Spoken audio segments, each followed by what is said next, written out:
Hello and welcome back to Toby Jones Talks Music. Today we are talking about Slade, a band that I have not talked about on the channel before, and that is with good reason, because apart from the greatest hits, I don't really know a lot from this band. So the question that's going to come out of this video, possibly to you folks who are bigger Slade fans than me, is should I dig deeper into this band and listen to some of their albums? And I'm also going to talk about the difficulties of there being so much music out there by so many artists, and just how you manage to listen to it all. Does it just come with experience over the years? So this one is going to be more of a pondering video rather than talking about music itself, really. But to do that, we go back to a story, and that is from right at the start of my childhood, because Slade are a band that have always been there for me. One of my earliest musical memories is listening to Slade. So when I think back, there are probably three distinct early musical memories for me. One of those was having George Michael's Faith album on an MP3 player when I was in year 1 at school, so I would have been probably 6 or 7 at the time. Another one that is very eminent in my mind, I can remember that like it was yesterday, is having a iPod Classic, my first iPod Classic, and listening to Tie Your Mother Down by Queen on a family holiday in Portugal. I have a vision of almost being in the back of a car and almost being on a cliffside or at least a hillside with a steep drop. I remember that distinctly. And then I also remember playing a compilation album by Slade on a holiday in America on my iPod, and that compilation was called Get Your Boots On, which I don't have now. I just had it on my iPod at the time. I've just had a look on Wikipedia at that track listing, and that track listing is absolutely awesome. Not a bad track in there. And I distinctly remember on that holiday, particularly the songs Get Down and Get With It and Mama We're All Crazy Now, two absolute barnstormers. But the reason I got into Slade as a young person was that my uncle influenced me. He was a big Slade fan and got me into Slade. The three groups that I was really into first as a young child were Kiss, Queen and Slade. Now Kiss I've discovered a lot more in the years going after it. I've seen Kiss twice in concert. I would say probably after the second time I saw them in concert, I really went deep into Kiss's archives and going back into their earlier albums. I've talked before on the channel how that big day in 2019 when I got my dad a record player for Father's Day really influenced and sped up my music interests in terms of listening to albums, because buying records influenced me to listen to albums a lot more and having the physical media. I'd say as a fair shout that since that day in 2019 when I was 18, I've listened to a lot more albums in these 5 years, now being 2024 and me being 23, in the 5 years that came before it. Another band I mentioned, Queen. I did start listening to some of their catalogue before that record player day. I remember probably 2016 or 17 listening to the first two Queen albums in the car with my dad. Apart from that, did I hear A Night at the Opera before getting the record player? I think I must have done, because I remember doing at least a News of the World review on this channel before that day in June 2019. So I would say maybe I'd heard a fair amount of Queen's albums before that day, but nevertheless I've pretty much heard everything that Queen have put out now. But then we come to Slade, and they've always been there. Every once in a while I listen to Slade and really enjoy their music, and that happened again today. I was flicking through YouTube this morning, Saturday morning, just wanted a nice chilled start to the morning. It's a cold day in November now, going into the winter, so I was just scrolling through YouTube and came across one of Phil Aston from Now Spinning Magazine's old reviews of this album, actually, Slade, their compilation, I think from 1973. And that influenced me to listen to a bit of Slade. Listen to Look What You Done, Mom We're All Crazy Now, Squeeze Me, Please Me, all awesome songs, really great songs. And it did get me to thinking. I have discussed before how there are some groups that they're just compilations only, and I'm quite happy with that. I've discussed that in a separate video. But I really like what I've heard from Slade, and I feel like I would like to listen to a little bit more of their music. Just a funny one, looking at my notes. I'd have forgot this else talking about it in the video. I also remember, I don't know, this must have been a throwaway comment, but it stayed with me, that when I was probably about 8 or 9, I remember saying, whether it was my mum, dad, parents, both, whatever, that if I died and I was shot, If I was shot dead, it was very specific. If I was shot dead, that I'd want Look What You've Done at my funeral. Don't know what came from that, but the innocence of youth is just marvellous. And that is something, for the strange reason, some innocuous occasion, that has stayed with me all throughout my life. So providing I don't get shot dead anytime soon, I should be able to listen to that track and all of Slade's tracks for a while to come. One thing's for certain, I definitely need to get a Slade compilation on CD. I've got a couple of their albums, which were mostly from the time when I was going mad buying vinyl albums. So I've got Sladeist, which is a compilation album. I've got Slade. And I've also got Old, New, Borrowed and Blue. But I haven't really played any of these particularly. I quite like the album art from this one. But there are tracks, obviously particularly on the compilation, but there's a few tracks on each I know. How Does It Feel and Them Kind of Monkeys Can't Swing from the How Does It Feel Slade in Flame album, sorry. I really, really like Run, Run Away and My Oh My from the Amazing Kamikaze Syndrome. Run, Run Away is an absolute barnstorm of a rock track, and My Oh My more as a ballad. How Does It Feel as a ballad, and Every Day from Old, New, Borrowed and Blue as well. As I said, that compilation of 16 tracks has got some absolute barnstormers in it, and I think that sometimes Slade are almost pigeonholed as a glam rock act, and it wasn't probably until I was listening to some of their music today I thought, you know what, this isn't too far removed from AC/DC. Of course, Noddy Holder was considered at least to replace Bon Scott when he died. I wonder how things would have turned out had he been the lead singer of AC/DC, but I could see a definite fit there. So I like AC/DC a lot. They're in probably my top 3 bands, so surely listening to some more Slade should be something that I should consider. But really on to the second part of this is that, especially at my age, and probably the way I am generally, I have to say I do feel very overwhelmed. And what I mean by that is, I watch a few of, I guess you could call them my contemporaries on YouTube, although maybe I shouldn't, but I make music content, or at least try to make music content. A couple of people that are a lot more established than me, so I've just talked about Phil from Now Spinning and Pete Pardo as well from Sea of Tranquility. Those are the main 2 channels I watch generally. And when I see just how much music they've listened to and the wealth of knowledge they've got and such a breadth of music, I suppose it's a bit like the ITV quiz show, The Chase. They've got such a breadth of knowledge on such various areas. And I've probably maybe 5, 6, 7 artists I've listened to maybe the whole of their catalogue, or a lot of their catalogue at least. And I haven't done that for many other artists. But there's so much music out there that it's difficult to know where to start sometimes.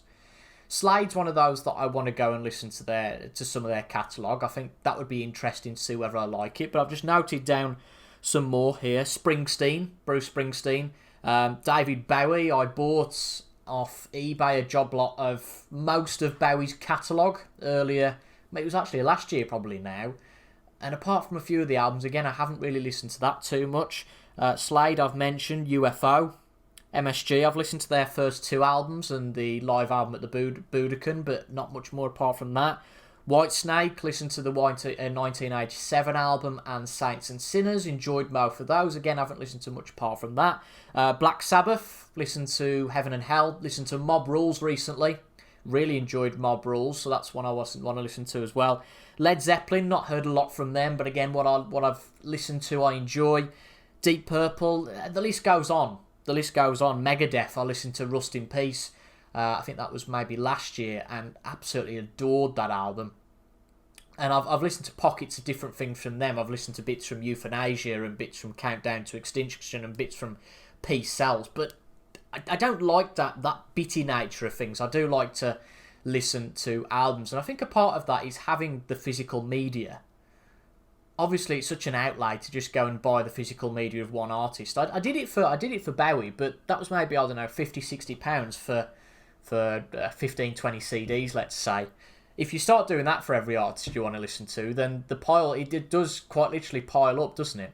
And that's the issue I've got. You'll see those CD cabinets back there. So there's 1, 2, 3, 4, 5, 6, 7, 8, 9, 10 rows. You see it how the corner is shot.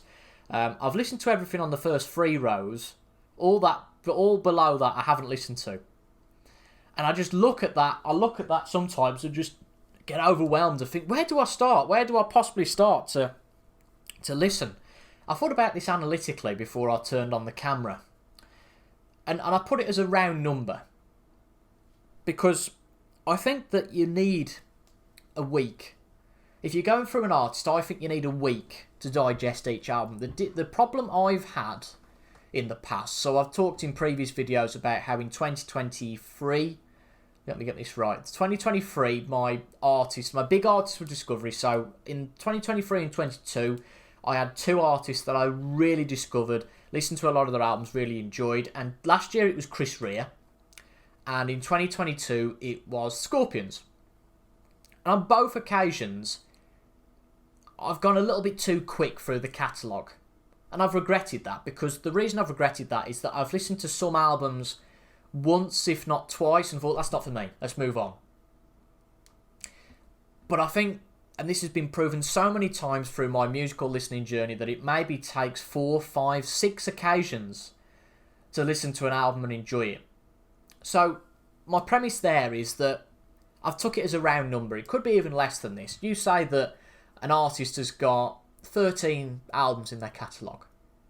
So throughout the course of 1 year, the maximum you can discover is 4 artists.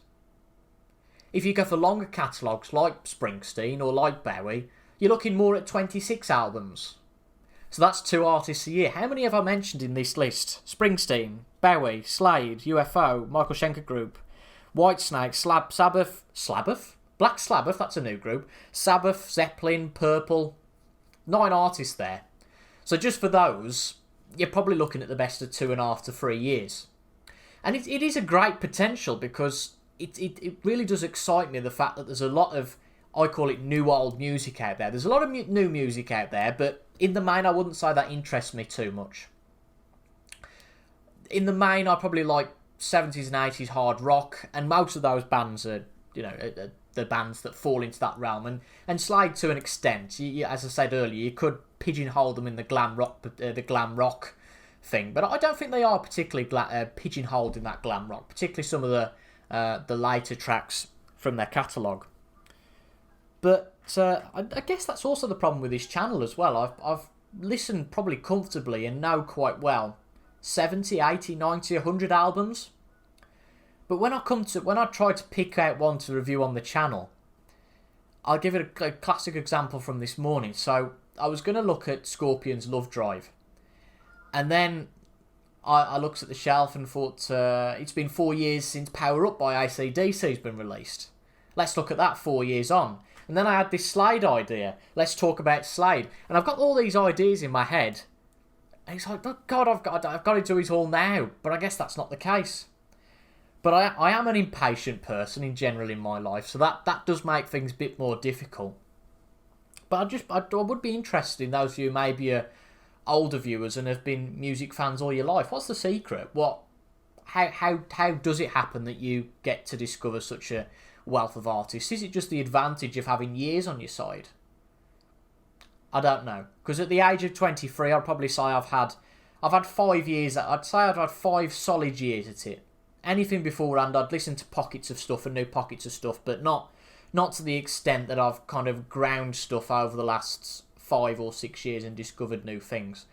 And as I said, I'd probably say that I'm well versed in AC/DC, Neil Diamond, Judas Priest, Kiss, Pink Floyd, Scorpions, Thin Lizzy, Chris Rea. I'm just going to have a quick look if there's any more. I don't think there are. There are artists that I've listened to a handful of their albums, maybe 5 or 6. So the Moody Blues, Bryan Adams, even a band that I really enjoy like the Police. I would probably only say I know very well 2 of their albums, which is Synchronicity and Regards to Blanc. But if I'm going to start listening to Slade's music, then that takes the Police out of it and takes Bowie out of it for a time. I don't know, it's difficult. It is difficult. And that is a bit of a quandary I have, because, as I say, over the last X amount of months, in fact, while I'm talking, I'm just going to get up my music listening history, which I have on a site called iCheck Music, which is a relatively new site, but I found it because I wanted to find a site to track my music listening, like Letterboxd, which I do for film, and Letterboxd basically is just making a diary of what albums you've listened to.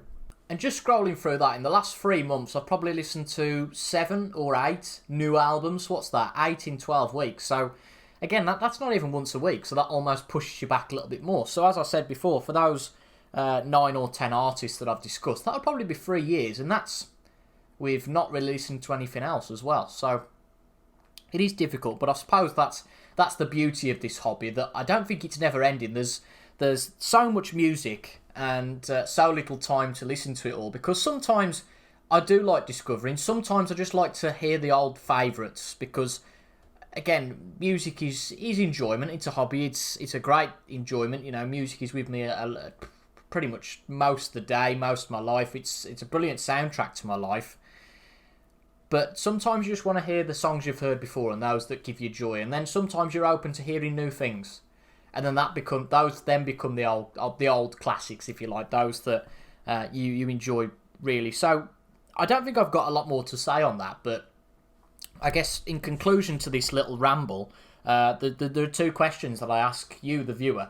And that firstly is, if you are a Slade fan, is it a band that I should dig deeper with? And it would be great to hear particularly where's best to start. Is it just best to go from start to end and judge how I get on through the catalogue? And then also, does having more artists' catalogues in your mind and listening to them, does that just come with experience or time? So those are the questions in this video. I hope you've enjoyed this little discussion about Slade and my memories of listening to Slade, as well as some pondering about how I move forward in this wonderful music listening journey. I hope you've enjoyed, and I'll see you next time.